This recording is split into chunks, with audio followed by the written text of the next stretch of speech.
Section 1. You will hear a man having an interview for a job in a hotel.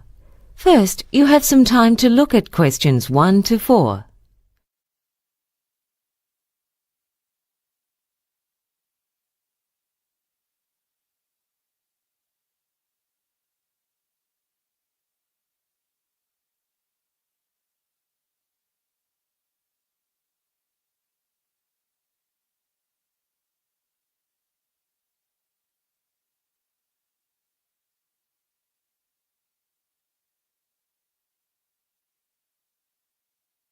Now listen and answer questions 1 to 4. Good morning, Mr. Peters. Please come in and have a seat. Thank you. My name's Gloria McKell. I'm the personnel manager here. Now, before we start the job interview, I just need to get a couple of details from you. Sure. Now, first of all, I'd just like to confirm I have the correct details. Your name is George Peters, isn't it? Yes. And your contact phone number is 0438 637 935? That's right. The man's phone number is 0438 637 935. So 0438 637 935 has been written next to the example on the question paper. Now continue with questions 1 to 4. We have vacancies for a couple of positions in our hotel at the moment. Which position are you interested in applying for? Room service. Room service, right. Now, I'd like to find out a little about your employment background. Have you worked in a hotel before, or have you been employed in any capacity in the hospitality industry? I've never actually worked in a hotel, but I've been a waiter in a couple of different places. Oh, good.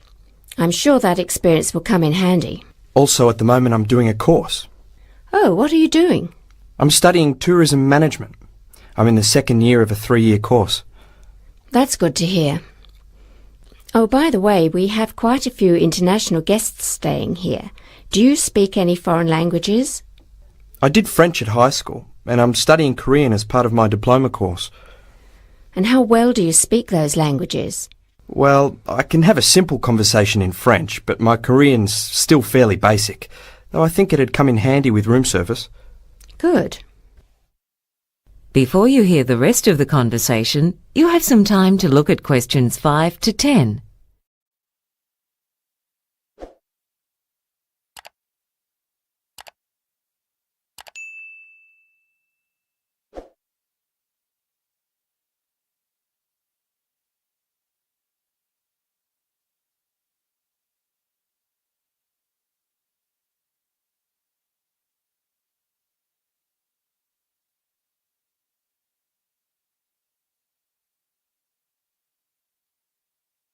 Now listen and answer questions 5 to 10. Well, I've asked you a number of questions. Now I wonder if there's anything you'd like to know about the position or about the hotel. Could you tell me what the duties are of doing room service? I mean, I've got a vague idea, but it'd be good to know exactly what it involves. Yes, of course. In fact, your duties would not be limited to room service. There are a few extra things that are now part of the job you're applying for. For instance, the porter used to carry guests' bags to their rooms, but his position has been abolished, and that would now be your responsibility.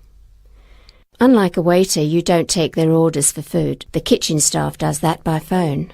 Right. If you're on afternoon shift, you also have to take the afternoon newspapers to the guests who've ordered them. But if you're on the morning shift, it's done by the concierge. You're qualified to serve alcohol, aren't you? Yes. Good, because on evening shifts you may have to serve in the hotel bar. What else? If a guest calls to say there's a problem with some of the equipment in the room, if it's something simple like one of the light bulbs is blown, then you replace it. But if it's something more complex, say if the TV isn't working, you leave that to the technical staff. I see. Oh no, sorry. There's been a change in that. In fact, now all electrical work has to be done by the technical staff. It's an occupational health and safety issue. Better to be safe than sorry, I suppose. Yes. You don't have to do any of the cleaning, though you do have to remove any dirty plates the guests have used in their rooms. The cleaners are the ones who make sure the fridges have the right amount of drinks and snacks in them. There are a few other duties, but basically room service plays an important role in maintaining guest satisfaction, and so a friendly attitude and efficiency are what's required. Oh, that goes without saying.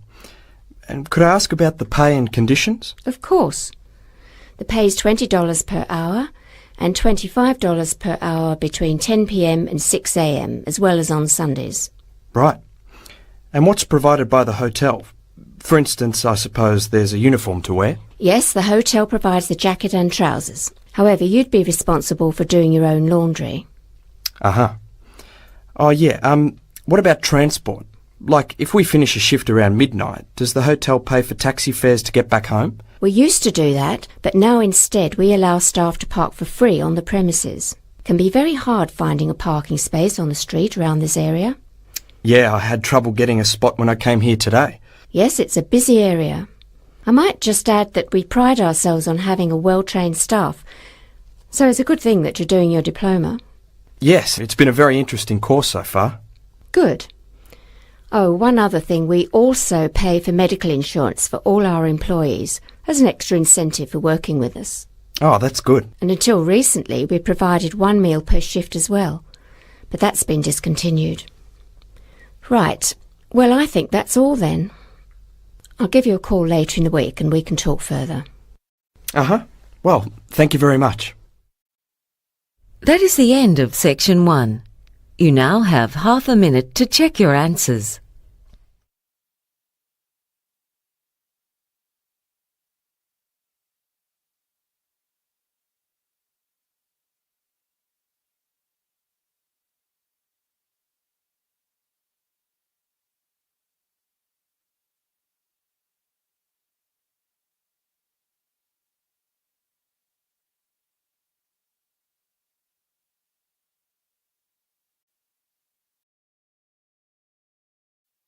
Now turn to section 2.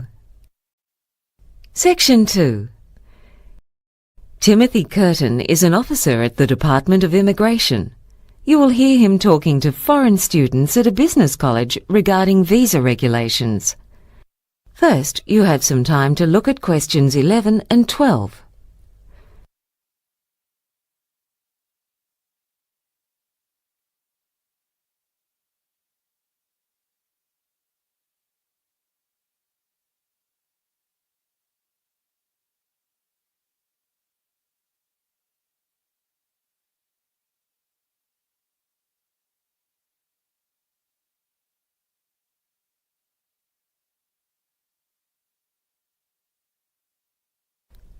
Now listen and answer questions 11 and 12. Good morning, everyone. My name's Timothy Curtin, and I work for the Department of Immigration. I've come along today to give you some information about visa regulations so as to make your stay here a bit easier. I'll be telling you about some of the rules for those on student visas and particularly about how to extend your visa. Now, I'm from the Atwood office of the Department of Immigration. At our office, we mainly process work visas.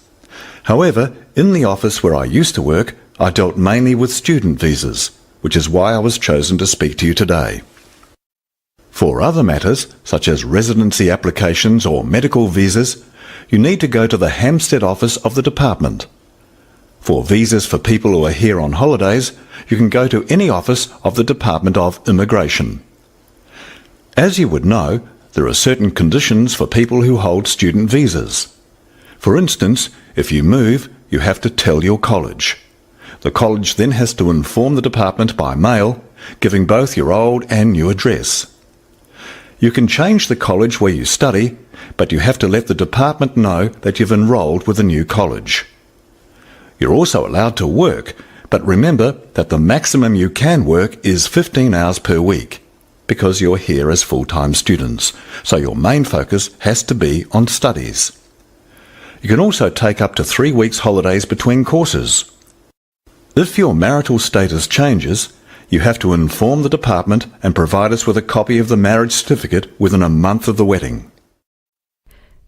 Before you hear the rest of the talk, you have some time to look at questions 13 to 20.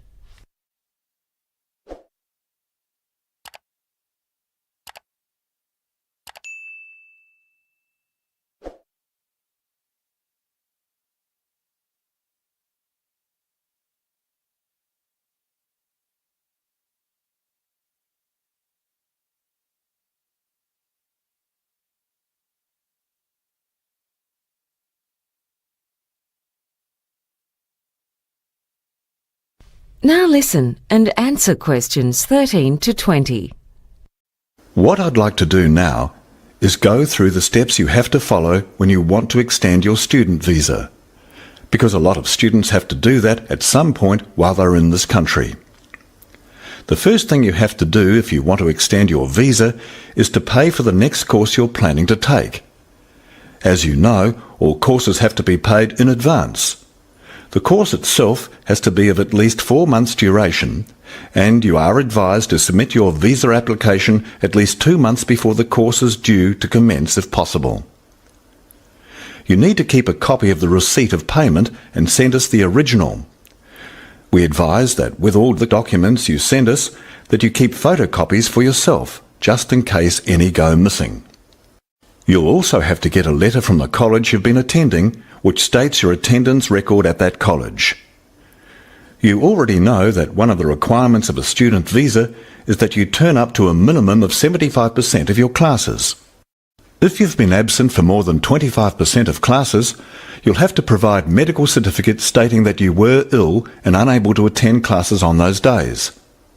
You then need to fill in a form to extend your student visa. That's Form 726C. You can obtain one by visiting any branch of our department, or else you can access it on the internet.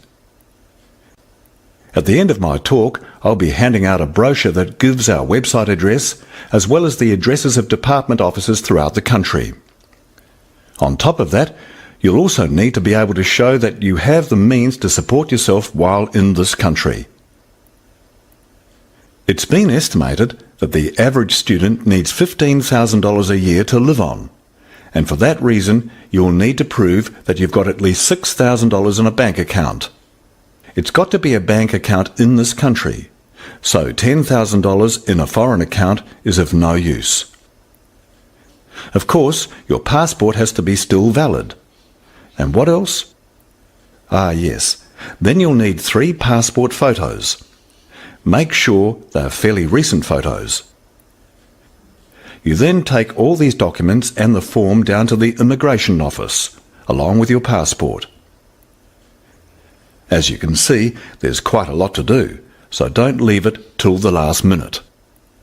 You've got to lodge your application, along with all the documents, at least 3 weeks before the old visa expires.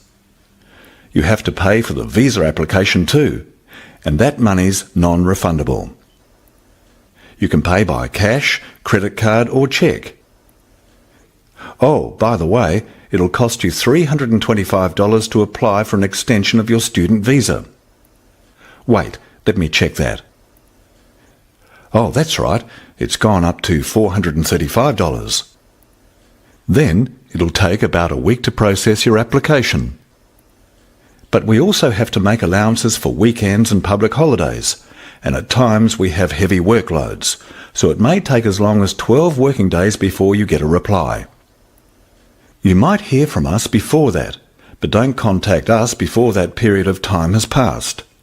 There may be a few things we need to ask you about before granting a visa, so there's a chance you'll be invited to an interview just so that we can check up on anything.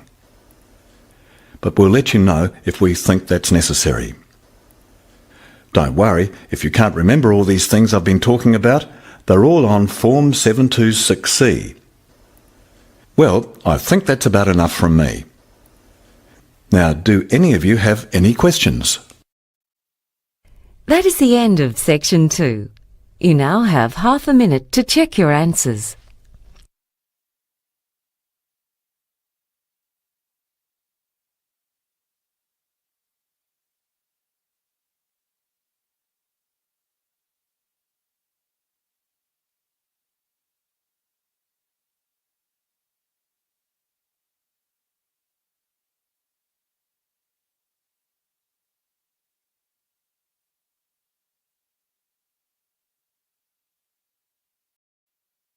Now turn to Section 3.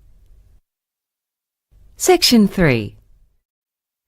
You will hear two marketing students, Maggie and Mike, talking to their teacher about a seminar presentation that they are preparing. First, you have some time to look at questions 21 to 24.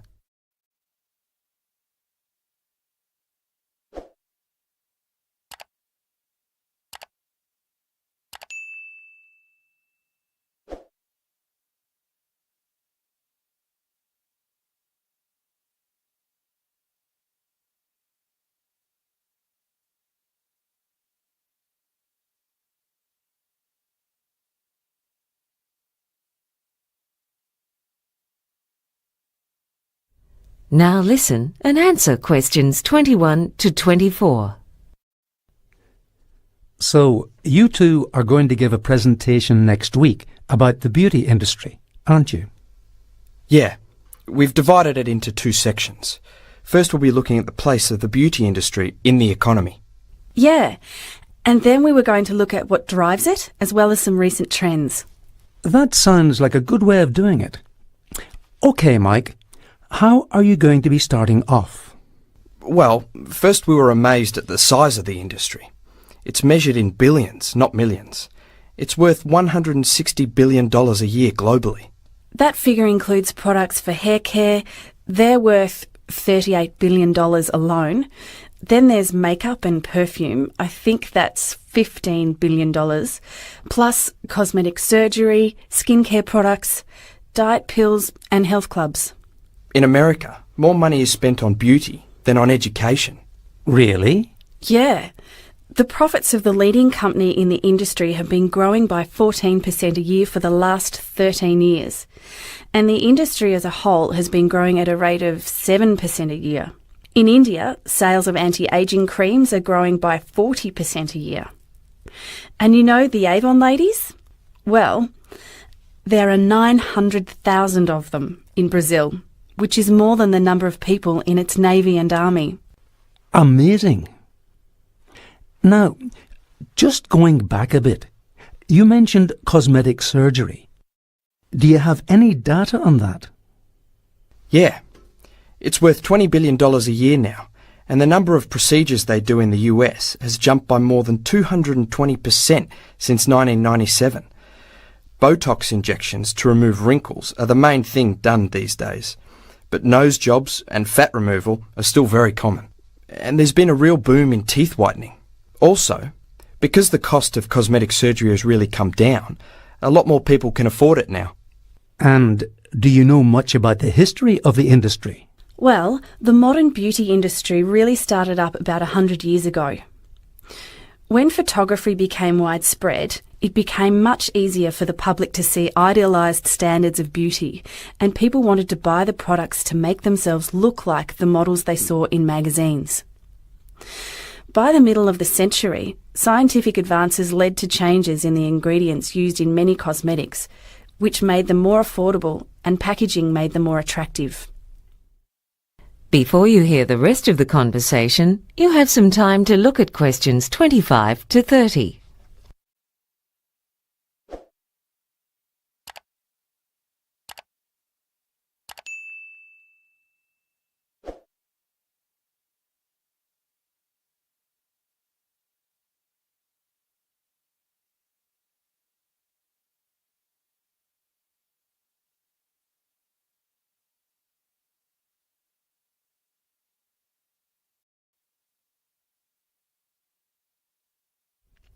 Now listen and answer questions 25 to 30. Now, in the second part of your presentation, you're going to be looking at why people buy the products. Yes, that's right. This area is a bit more subjective, and Mike and I disagreed on a few matters. Well, marketing is a hit and miss affair, and it's true what they say, that only half of any marketing budget achieves the desired result. I think that's an exaggeration, don't you? Anyway, there are powerful forces at work in the beauty industry because when it comes down to it, there's no avoiding the fact that it's all about image and that this industry is so successful because it preys on people's hopes and fears. Oh, that's a bit harsh, isn't it? It's only natural to try to look your best. Well, the guy who founded Revlon called the whole business hope in a jar. Did he? Well, that's a nice way of putting it. We found a British study of 11,000 people which concluded that people who are less attractive earn less money. And that was the case no matter whether they worked as secretaries, in sales, or as executives. And why do you think that's the case? Well, I reckon one reason is because attractive people have higher expectations and are less willing to put up with being treated badly. Yeah, but there are plenty of good-looking people with low self-esteem who do let others walk all over them. I think what it comes down to is that people in general treat good-looking people well, and it starts young. Even 3-month-old babies smile longer at faces that adults find attractive. So, who judges what's beautiful and what isn't? We didn't really go into that, but it seems that perceptions of beauty are connected to health and fertility. In some places, people go for shiny hair. In other cultures, women use mascara to make their eyes look bigger and to give themselves a younger look. But a universal indicator of being young and healthy is to have clear skin. And that's why so much money is made from skin cleansers, moisturisers, facial creams and so on. Well, there are certainly plenty of tricks to this trade. Yeah, and most of them aren't new tricks at all. I think I could make a link at this part of the presentation to what Mike was saying about the early 20th century, because there's a trend now in the beauty industry to go back to the approach they had a century ago, when they stressed a connection between beauty and health. They got women to have facials and do exercise classes. Now they aim at beauty, but also like people to be fit, not just thin. Oh, come on. The industry just scares people into going on diets that can actually harm them. And most of those thin models aren't in good physical condition. They're just hungry. You can't tell just by looking. Anyway, I'm not denying that image is important. In fact, beauty firms spend up to 25% of their turnover on advertising. That's incredible. Isn't it? And they put just 2 or 3% into research and development. By comparison, in the pharmaceutical industry, 15% of sales goes into research and development. Well, it sounds like you've got the topic well covered. I'm sure the class will really enjoy your presentation. That is the end of section 3. You now have half a minute to check your answers.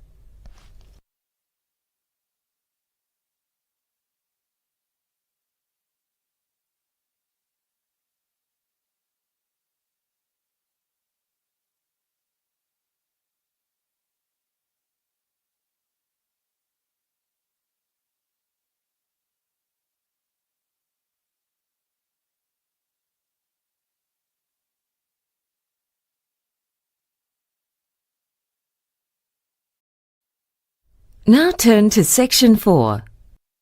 Section 4. You will hear a talk by an archaeological scientist on her latest research. First, you had some time to look at questions 31 to 40.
Now listen and answer questions 31 to 40.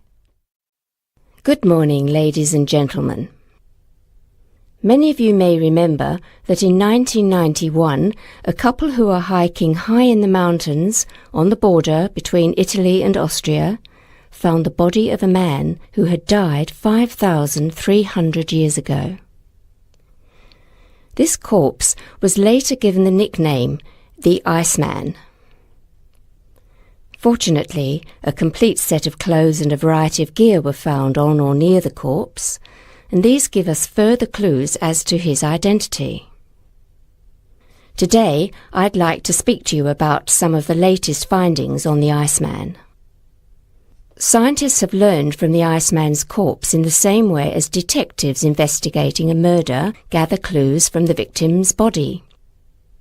The study of the Iceman's bones shows that he was 46 years old at the time of death, which is relatively old for people at that time. It appears that he belonged to a group from central northern Europe rather than to the group of people who lived not far to the south of the spot where his body was found. Yet it seems he may have moved around somewhat during his life. Although exactly where he spent his life is unknown, investigation of his tooth enamel suggests that he grew up in one place and then spent several decades in another area. Samples taken from his stomach and intestines give us an indication of what he'd eaten shortly before his death, including grains, though this does not allow conclusions to be drawn as to what he usually ate. However, samples of his hair show that his usual diet consisted of plants and the meat of several animals. Living in a time long before the development of modern medicine, the tattoos on his back may indicate acupuncture points, yet on the other hand they could simply be a form of body decoration. It seems that he was not in a good state of health in the last 6 months of his life. There are 3 lines, known as Bowes lines, on the single fingernail that was found. These lines occur if the nail stops growing due to illness and then starts growing again. It was initially assumed that he died of the cold in autumn because of the presence of a piece of fruit that ripens in late summer.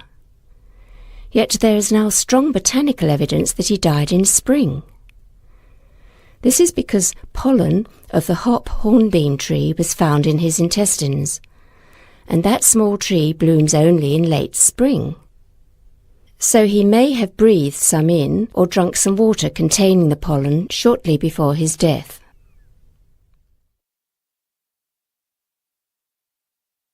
So what else do we know about the Iceman? He ate a primitive form of wheat, which was baked into bread on an open fire. Although leaves of moss were found in his intestines, it appears that moss was not part of his diet, but had probably entered his mouth by accident. In those days, the local people had no paper bags or plastic wrapping, and so used moss to pack food in. Moss was a very versatile plant, with different varieties that grew far to the north, being used by the Vikings as toilet paper. The equipment found around the body gives us many clues as to his way of life. He was well prepared for climbing through the mountains. He had a jacket made from deer hide and goat hide, and a pair of shoes made from the skin of both goat and bear, and then insulated with plant material. Over the top of it all, he was wearing a cape made from grass and bast, which is made from bark. This could give us a clue as to his occupation. In fact, this cape resembles capes still worn by shepherds in the Balkans, and the site where he was found is near an area where shepherds traditionally take their flocks in summer. Yet the theory that he was a shepherd has little else to support it. It's been proposed that he was a hunter, due to the fact that he was carrying a bow and some arrows. Some earlier ideas that he was a warrior or a trader of flint have been abandoned for lack of any supporting material. The Iceman was found lying on a large rock, and so it was believed initially that he had fallen asleep on the rock and then died.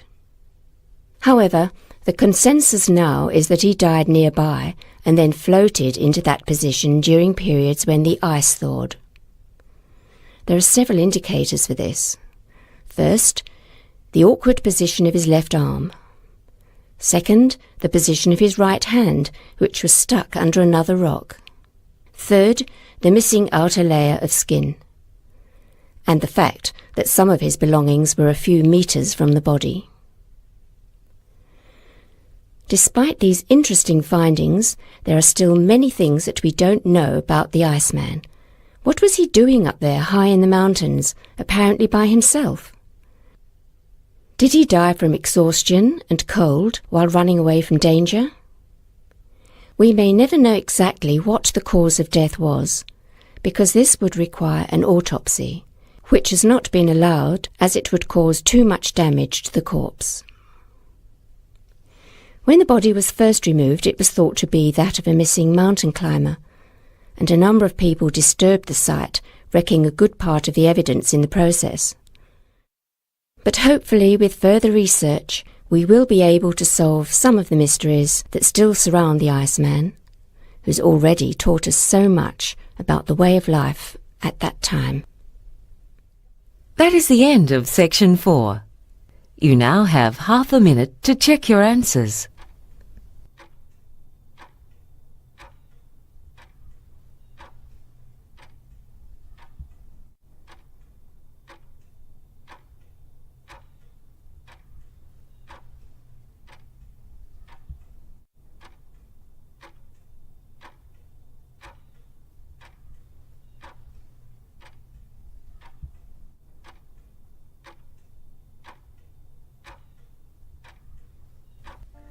That is the end of the listening test.